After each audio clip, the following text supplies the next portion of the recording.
15वां अध्याय। जय विजय को सनकादिक का शाप।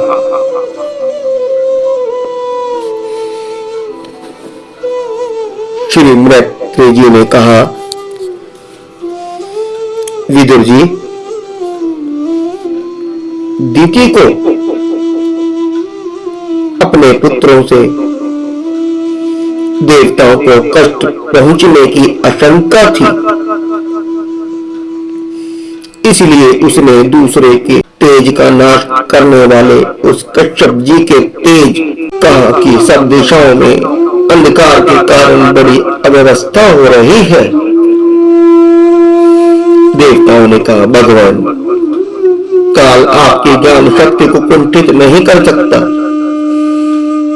इसलिए आपसे कोई बात छिपी नहीं है। आप इस अंधकार के विषय में भी जानते ही होंगे। हम तो इससे बड़े ही भयभीत हो रहे हैं। देवादिदेव, आप जगत के रचयिता और समस्त लोकपालों के मुकुटमणि हैं। आप छोटे बड़े सभी जीवों का भाव जानते हैं। देव, आप विज्ञान बल संपन्न हैं। आपने माया से ही चतुर्मुख रूप और रजोगुण स्वीकार किया है। आपकी उत्पत्ति के वास्तविक कारण को कोई नहीं जान सकता। हम तो आपका नमस्कार करते हैं। आप में संपूर्ण भुवन स्थित है। कार्य कारण रूप सारा प्रपंच आपका शरीर है, किंतु वास्तव में आप इससे परे हैं। जो समस्त जीवों की उत्पत्ति स्थान आपका अनन्य भाव से ध्यान करते हैं, उन सिद्ध योगियों का किसी प्रकार भी हास नहीं हो सकता,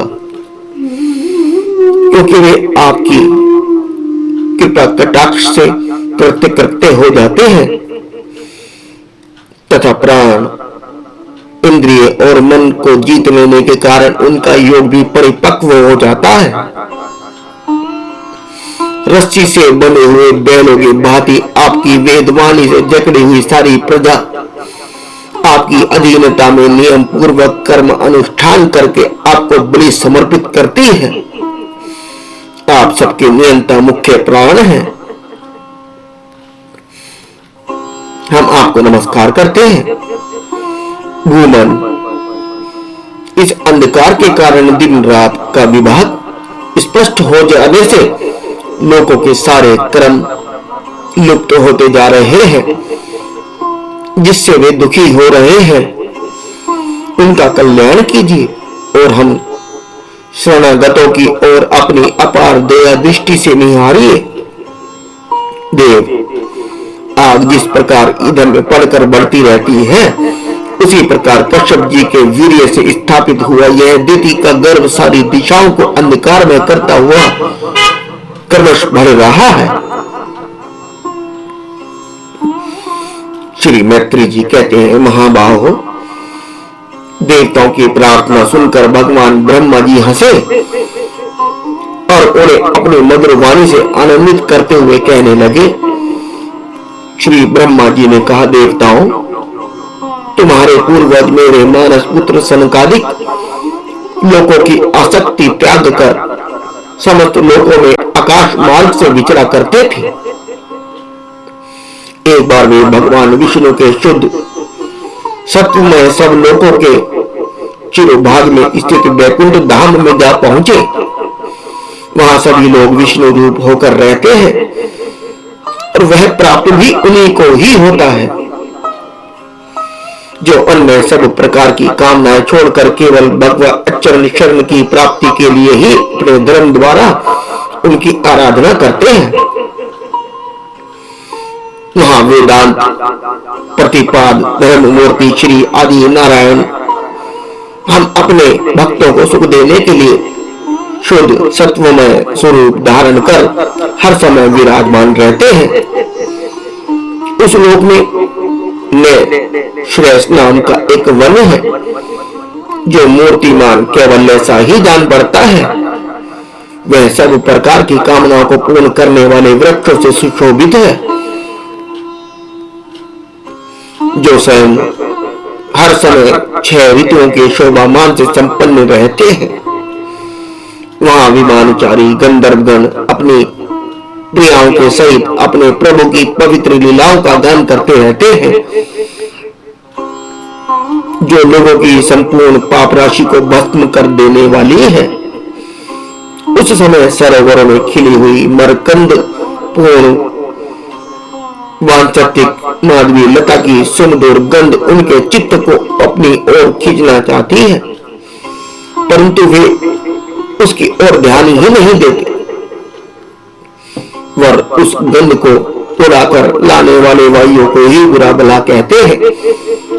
जिस समय ब्रह्मराज ऊंचे स्वर से गुंजान करते हुए मानो हरि कथा का गान करते हैं, उस समय थोड़ी देर के लिए कबूतर, कोयल, सारस, चिकवे, पपीहे, हंस, तोते, तीतर और मोरों का कोलाहल बंद हो जाता है, मानो वे भी उस कीर्तन आनंद में बेसुध हो जाते हैं।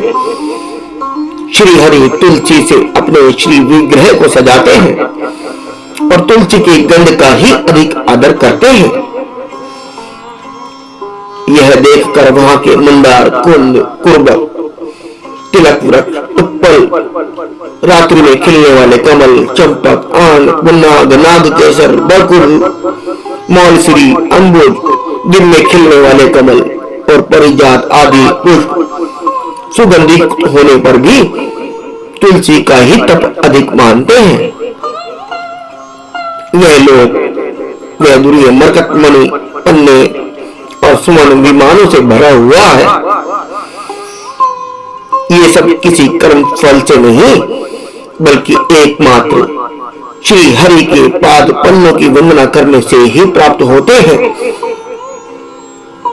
उन विमानों पर चढ़े हुए कृष्ण प्राण भगवत भक्तों के चित्तों में बड़े बड़े नितंब वाले सुमुखी सुंदरियां भी अपनी मंद मुस्कान एवं मनोहर हाथ परिहास से काम विकार नहीं उत्पन्न कर सकती। परम सौंदर्यशाली लक्ष्मी जी, जिनकी कृपा प्राप्त करने के लिए देवगण भी यत्नशील रहते हैं, श्री हरि के भवन में चंचलता रूप दोष को त्याग कर रहती है। जिस समय अपने चरण कमलों के नुपुरों की झनकार करती हुई वे अपना लीला कमल घुमाती हैं, उस समय उस कनक भवन की स्फटिक नए दीवारों में उनका प्रतिबिंब पड़ने से ऐसा जान पड़ता है मानो वे उन्हें बुहार रही हैं।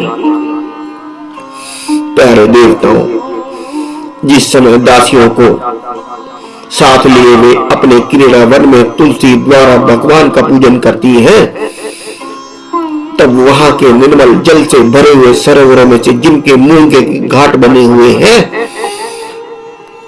अपना सुंदर अलकावली और उन्नत नासिका से सुशोभित मुखराविंद देखकर यह भगवान का चुंबन किया हुआ है, ये जानकर उसे बड़ा सौभाग्यशाली समझती है। जो लोग भगवान की पाप हारिणी लीला कथाओं को छोड़कर बुद्धि को नष्ट करने वाली अर्थ काम संबंधी अन्य निंदित कथाएं सुनते हैं, वे उस वैकुंठ लोक में नहीं जा सकते। हाय, जब वे अभागे लोग इन सारहीन बातों को सुनते हैं, तब ये उनके पुण्यों को नष्ट कर उन्हें आश्रयहीन घोर नरक में डाल देती है। आहा, इस मनुष्य की बड़ी महिमा है।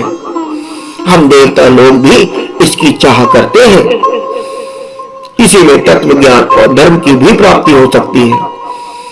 इसे पाकर भी जो लोग भगवान की आराधना नहीं करते, वे वास्तव में उनकी सर्वत्र फैली हुई माया से ही मोहित हैं। देवादिदेव श्री हरि का निरंतर चिंतन करते रहने के कारण जिनसे यमराज दूर रहते हैं, आपस में प्रभु की सूरज चर्चा चलने पर अनुराग जमने, विहलतावश जिनके नेत्रों से अविरल अश्रु धारा बहने लगती है तथा शरीर में रोमांच हो जाता है, और जिनके से शील स्वभाव हम लोग भी इच्छा करते हैं, वे परम भागवत भी हमारे लोगों से ऊपर उस वैकुंठ धाम में जाते हैं। जिस समय सनकादिक मुनि विश्वगुरु श्री हरि के निवास स्थान संपूर्ण लोकों के वंदनीय और श्रेष्ठ देवताओं के विचित्र विमानों से विभूषित उस परम दिव्य और अद्भुत वैकुंठ धाम में अपने योग बल से पहुंचे, तब उन्हें बड़ा ही आनंद हुआ। भगवत दर्शन की लालसा से अन्य दर्शनीय सामग्रियों की उपेक्षा करते हुए वैकुंठ धाम की 6 ड्योढ़ियां पार करके जब वे 7वीं पर पहुंचे, तब वहां उन्हें हाथ में गदा लिए 2 समान आयु वाले देव श्रेष्ठ दिखलाई दिए, जो बाजूबंद, कुंडल और किरीट और आदि अनेकों अमूल्य आभूषणों से अलंकृत थे। उनके 4 श्यामल भुजाओं के बीच में मत वाले मधुकरों से गुंजायमान वनमाला सुशोभित थी तथा बाकी बोहे फड़कते हुए नासिकरंद और अरुण नयनों के कारण अनेक चेहरे पर कुछ शोण के से चिन्ह दिखाई पड़ते थे।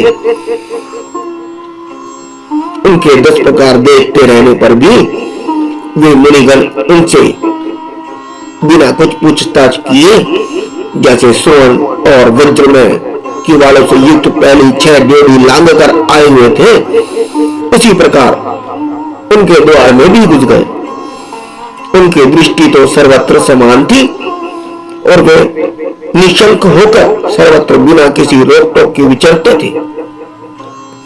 वे चारों कुमार पूर्ण तत्वज्ञ थे तथा ब्रह्मा की सृष्टि में आयु में सबसे बड़े होने पर भी देखने में 5 वर्ष के बालक से जान पड़ते थे और दिगंबर वृत्ति से नंग धड़ंग रहते थे।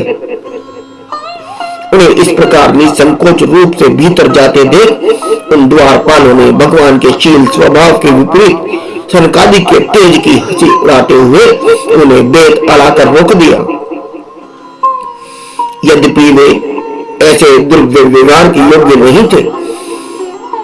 जब उन द्वारपालों ने वैकुंठवासी देवताओं के सामने पूजा के सर्वश्रेष्ठ पात्र उन कुमारों को इस प्रकार रोका, तब अपने प्रियतम प्रभु के दर्शन मात्र में विघ्न पड़ने के कारण उनके नेत्र सहसा कुछ कुछ क्रोध से लाल हो उठे और वे इस प्रकार कहने लगे। मुनियों ने कहा, अरे द्वारपालों, जो लोग भगवान की महती सेवा के प्रभाव से इस लोक की प्राप्त होकर यहाँ निवास करते हैं, वे तो भगवान के समान ही समदर्शी होते हैं। तुम दोनों भी उन्हीं में से हो, किंतु तुम्हारे स्वभाव में यह विषमता क्यों है? भगवान तो परम शांत स्वभाव है, उनका किसी से विरोध भी नहीं है। फिर यहाँ ऐसा कौन है जिस पर शंका की जा सके? तुम स्वयं कपटी हो, इसी से अपने ही समान दूसरों पर शंका करते हो। भगवान के उदर में यह सारा ब्रह्मांड स्थित है, इसलिए यहाँ रहने वाले ज्ञानी जन सर्व आत्मा श्री हरि से अपना कोई भेद नहीं देखते, बल्कि महाआकाश में घटा आकाश की भांति उनमें अपना अंतर्भाव देखते हैं। तुम तो देव रूपधारी हो, फिर भी तुम्हें ऐसा क्या दिखाई देता है जिससे तुमने भगवान के साथ कुछ भेदभाव के कारण होने वाले भय की कल्पना कर ली? तुम हो तो इन भगवान वैकुंठ धाम के पार्षद, किंतु तुम्हारी बुद्धि बहुत मंद है। अतः तुम्हारा कल्याण करने के लिए हम तुम्हारे अपराध के योग्य दंड का विचार करते हैं। तुम अपनी भेद बुद्धि के दोष से इस वैकुंठ श्लोक से निकलकर उन पापमय योनियों में जाओ जहाँ काम, क्रोध, लोभ, प्राणियों के ये 3 शत्रु निवास करते हैं। सनकादिक के ये कठोर वचन सुनकर और ब्रह्मा जी के शाप को किसी भी प्रकार के शत्रु समूह से निवारण होने योग्य न जानकर श्री हरि के भी दोनों पार्षद अत्यंत दीन भाव से उनके चरण पकड़कर पृथ्वी पर लौट गए। वे जानते थे कि उनके स्वामी श्री हरि भी ब्राह्मणों से बहुत डरते हैं। फिर उन्होंने अत्यंत आतुर होकर कहा, भगवान, हम अवश्य अपराधी हैं, अतः आपने हमें जो दंड दिया है वह उचित ही है और वह हमें मिलना ही चाहिए। हमने भगवान का अभिप्राय ना समझकर उनकी आज्ञा का उल्लंघन किया है। इससे हमें जो पाप लगा है वह आपके दिए दंड से सर्वथा धुल जाएगा, किंतु हमारी दुर्दशा का विचार करके यदि करुणावश आपको थोड़ा सा भी अनुपात हो तो ऐसी कृपा कीजिए कि जिससे उन अदम योनियों में जाने पर भी हमें भगवत स्मृति को नष्ट करने वाला मोह न प्राप्त हो। इधर जब साधु जनों के हृदय धन भगवान कमलनाभ को मालूम हुआ कि मेरे द्वारपालों ने सनकादिक साधु का अनादर किया है, तब वे लक्ष्मी जी के सहित अपने उन्हें श्री चरणों से चलकर ही वहां पहुंचे, जिन्हें परमहंस मुनिजन भी ढूंढते रहते हैं। सहज में पाते नहीं, सनकादिक ने देखा कि उनकी समाधि के विषय श्री वैकुंठनाथ स्वयं उनके नेत्र गोचर होकर पधारे हैं। उनके साथ पार्षदगण छत्र चाम्र आदि लिए चल आ रहे हैं तथा प्रभु के दोनों ओर राजहंस के पंखों के समान दो श्वेत चवर झुलाए जा रहे हैं। उनकी शीतल वायु से उनके श्वेत छत्र में लगी हुई मोती की झालर हिलती हुई ऐसी शोभा दे रही है मानो चंद्रमा की किरणों से अमृत की बूंदें झर रही हूं। प्रभु समस्त सद्गुणों के आश्रय हैं। उनकी सौम्य मुख मुद्रा को देखकर जान पड़ता था मानो वे सभी पर अनवरत कृपा सुधा की वर्षा कर रहे हैं। अपनी स्नेहमयी चितवन से वे भक्तों का हृदय स्पर्श कर रहे थे तथा उनके सुविशाल श्याम वक्ष स्थल पर स्वर्ण रेखा के रूप में जो साक्षात लक्ष्मी जी विराजमान थी, उनसे मानो वे समस्त दिव्य लोगों को चूड़ामणि वैकुंठ धाम को सुशोभित कर रहे थे। उनके पीतांबर मंडित विशाल नितंबों पर जिल मिलाती हुई करगनी और गले में भ्रमरों से मुकुट वनमाला विराज रही थी तथा वे कलाइयों में सुंदर कंगन पहने अपना एक हाथ गरुड़ जी के कंधे पर रख दूसरे से कमल का पुष्प घुमा रहे थे।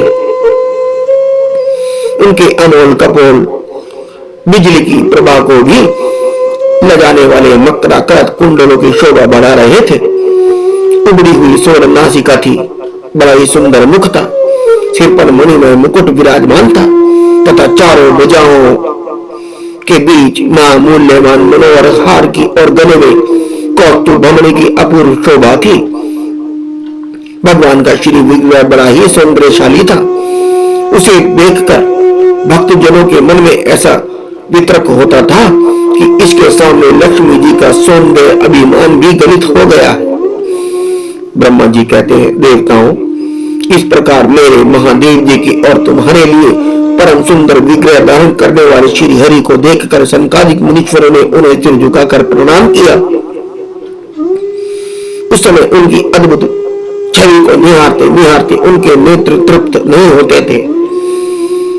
सनकादिक मुनीश्वर निरंतर ब्रह्मानंद में निमग्न रहते थे, किंतु जिस समय भगवान कमल नयन के चरणामिंद्र मकरंद से मिली हुई तुलसी मंजरी के गंध से सुवासित वायु ने नासिका रंध्र द्वारा उनके अंतःकरण में प्रवेश किया, उस समय वे अपने शरीर को संभाल न सके और उस दिव्य गंध ने उनके मन में भी खलबली पैदा कर दी।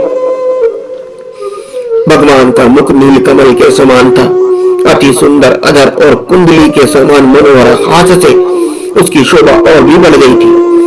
उसकी झांकी करके वे कृत्य हो गए और फिर पराग के समान लाल लाल नखों से सुशोभित उनके चरण कमल को देखकर वे उन्हीं का ध्यान करने लगे। इसके पश्चात मुनिगण अन्य साधनों से न होने वाली स्वाभाविक अष्ट सिद्धियों से संपन्न श्री हरि की स्तुति करने लगे, जो योग मार्ग द्वारा मोक्ष पद की खोज करने वाले पुरुषों के लिए ध्यान का विषय अत्यंत आदरणीय है और नयनानंदन वृद्धि करने वाला पुरुष रूप प्रकट करते हैं। सनकादिक मुनियों ने कहा, अनंत, यद्यपि आप अंतर्यामी रूप से दुष्टचित पुरुषों के हृदय में भी स्थित रहते हैं, तथापि उनकी दृष्टि से ओझल ही रहते हैं, किंतु आज हमारे नेत्रों के सामने तो आप साक्षात विराजमान हैं। प्रभु, जिस समय आपसे उत्पन्न हुए हमारे पिता ब्रह्मा जी ने आपका रहस्य वर्णन किया था, उसी समय स्वर्ण रंध्रों द्वारा हमारी बुद्धि में तो आप ही आविराजते थे, किंतु प्रत्यक्ष दर्शन का महान सौभाग्य तो हमें आज ही प्राप्त हुआ है। भगवान, हम आपको साक्षात परमात्मा तत्व ही जानते हैं। इस समय आप अपने विशुद्ध सत्यमय विग्रह से अपने इन भक्तों को आनंदित कर रहे हैं। आपकी इस सगुण साकार मूर्ति को राग और अहंकार से मुक्त मुनिजन आपकी कृपा दृष्टि से प्राप्त हुए श्रीमद् भक्ति योग के द्वारा अपने हृदय में उपलब्ध करते हैं। प्रभु, आपका सुयश अत्यंत कीर्तनीय है और संसारिक दुखों की निवृत्ति करने वाला है। आपके चरणों की शरण में रहने वाला जो महाभाग आपकी कथाओं का रसिक है, वे आपके अत्यंत प्रसाद मोक्ष पद को भी कुछ अधिक नहीं गिनते। फिर जिन्हें आपकी जरा सी टेढ़ी बहुत से ही भयभीत कर देती है, उस इंद्रपद आदि अन्य भोगों के विषय में तो कहना ही क्या है। भगवान, यदि हमारा चित्त भोरे की तरह आपके चरण कमलों में ही रमण करता रहे, हमारी माने तुलसी के समान आपके चरण संबंध से ही सुशोभित हो और हमारे कान आपकी सुयश सुधा से परिपूर्ण रहे, तो अपने पाप के कारण भले ही हमारा जन्म नरक आदि योनियों में हो जाए, इसकी हमें कोई चिंता नहीं है। विपुल कीर्ति प्रभु, आपने हमारे सामने जो यह मनोहर रूप प्रकट किया है, उससे हमारे नेत्रों को बड़ा ही सुख मिला है। विषय आसक्त अजितेंद्रिय पुरुषों के लिए इसका दृष्टि गोचर होना अत्यंत कठिन है।